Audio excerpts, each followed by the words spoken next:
ఉంటున్నాం.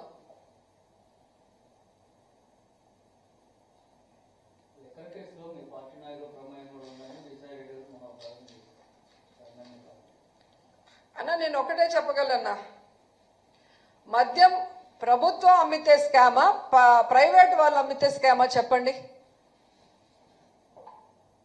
జగన్మోహన్ రెడ్డి గారు అధికారంలోకి వచ్చిన తర్వాత 43,000 బెల్ట్ షాపుల్ని తీసేయడం జరిగింది.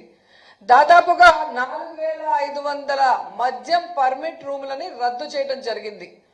అలాగే మీరు చూస్తే దాదాపు 33% మద్యం షాపుల్ని కూడా తగ్గించడం జరిగింది. ఒక్క డిస్టిలరీకి కూడా పర్మిషన్ మనం ఇచ్చింది లేదు.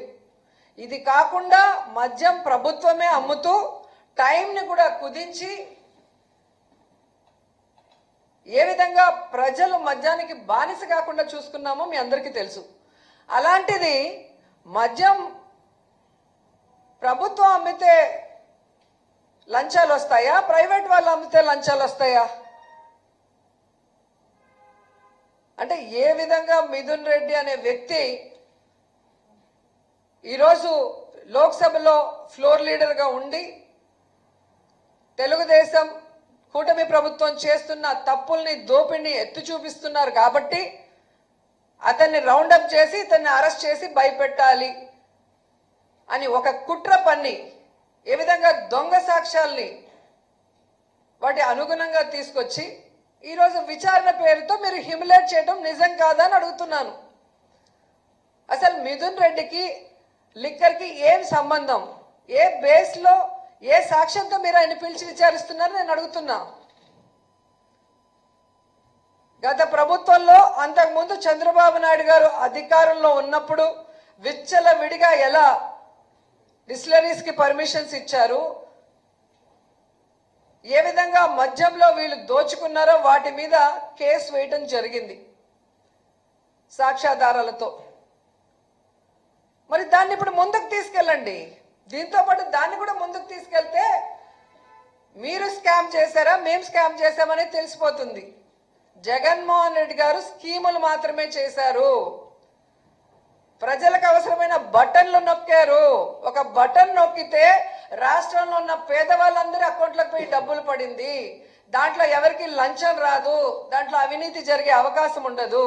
కానీ చంద్రబాబు నాయుడు ఇచ్చిన హామీలు ఏవి బటన్లు నొక్కకుండా కేవలం రాజధాని పేరుతో 1,00,000 కోట్ల పైగా దాంట్లో పెట్టి ఈరోజు దోచుకునే కార్యక్రమంతో ఏ విధంగా జ్యుడిషియల్ ప్రివ్యూ రద్దు చేసి రివర్స్ టెండరింగ్ రద్దు చేసి మొబిలైజేషన్ ఫండ్తో ముందుకు వెళ్తున్నాడో చిన్న పిల్లోడిని అడిగినా కూడా చెప్పే పరిస్థితి ఉంది. కాబట్టి ఈరోజు ఎవరో ఏదో చెప్పేస్తే జనాలు నమ్మే పరిస్థితి లేదు. ఈ ప్రభుత్వం వచ్చాక దాదాపుగా 9% అమ్మకాలు పెరిగాయి. మళ్ళా పొట్టగొడుగుల్లాగా ఏ విధంగా బెల్ట్ షాపులు పుట్టుకొచ్చాయి. స్కూల్ లేదు, గుడి లేదు, రెసిడెన్షియల్ ఏరియా లేదు, విచ్చల విడిగా ఎక్కడ పెడితే అక్కడ బెల్ట్ షాపులు పెట్టి తాగిన వాళ్ళు ఆడవాళ్ళని ఏ విధంగా రేపులు చేస్తూ వాళ్ళ మీద దాడులు చేస్తూ ఈ మధ్యలోనే ఎంతమంది మీద కత్తి దాడులు జరిగాయి మనమే చూసాం. ఎన్ని గృహంలో పిల్లల మీద దాడులు జరిగాయి మనం చూసాం. నిన్న నగిరిలో విజయపురంలో ఎస్సీ కాలనీలో దూరి పాపం జనాల్ని కొట్టారు తాగేసి వాళ్ళు. కేసు పెడితే టీడీపీ వాళ్ళది షాపు కాబట్టి వాళ్ళని లోపల కూర్చోబెట్టుకొని మా వాళ్ళని బయట పెడతారు. ఇదే జరుగుతుంది. ఎక్కడ లిక్కర్ షాపులు ఇచ్చారో అక్కడ మొత్తం బెల్ట్ షాపులు పర్మిట్ రూములు ఇచ్చి ఆడవాళ్ళు అటు ఇటు నడవలేని పరిస్థితి.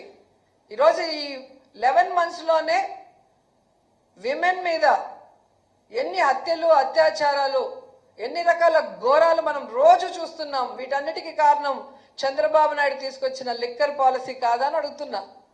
జగన్మోహన్ రెడ్డి గారి ఆడవాళ్ల తాళులు కాపాడే విధంగా వాళ్ళ ఇంట్లో మగవాళ్ళ ఆరోగ్యాన్ని మెరుగుపరుస్తూ వాళ్ళ ఆర్థిక పరిస్థితి మెరుగుపరిచే విధంగా ఆయన ఎంతో గొప్పగా ఆలోచించి చేస్తే వాటిని ఎత్తేసి మళ్ళీ మేము లిక్కర్ స్కామ్ చేశామని మా లీడర్ల మీద కేసులు పెట్టి దొంగ కేసులు ఈరోజు విచారణ పేరుతో మీరు నీతిమాలిన రాజకీయాలు చేస్తుంటే మేము తప్పు చేయలేదు కాబట్టి మేము న్యాయం పరంగా పోరాటం చేస్తాము. కడిగిన ముచ్చల్లాగా బయటకు వస్తామని కూడా ఈ సందర్భంగా తెలియజేసుకుంటున్నాం.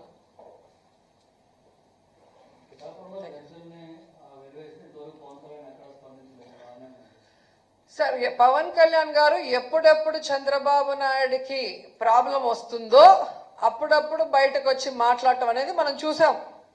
కానీ ఈ మధ్య కాలంలో మరి ఆయన ఆరోగ్య పరిస్థితి బాగలేదు అని చెప్పారు. మొన్న నేను ఆ విషయం గురించే మాట్లాడితే పాపం వాళ్ళ కొడుకు విషయంలో మాట్లాడానని దాన్ని కూడా వక్రీకరించి మాట్లాడటం మీరు చూశారు. ఎప్పుడూ నేను చెప్తాను, భగవంతుడితో పెట్టుకోకూడదు. రాజకీయం కోసం భగవంతుడిని వాడుకుంటే భగవంతుడు మూడో కన్ను తెరిస్తే ఎలాంటి వాడైనా కూడా కష్టాలు చూడాల్సిన పరిస్థితి. అది చంద్రబాబు నాయుడు, పవన్ కళ్యాణ్ తెలుసుకుంటే మంచిది. ఈరోజు రాష్ట్రంలో ఉన్న దళితులందరినీ కూడా అవమానిస్తూ, వాళ్ళ మీద దాడులు చేస్తూ, వాళ్ళ మీద కేసులు పెట్టి హ్యూమిలేట్ చేస్తుంటే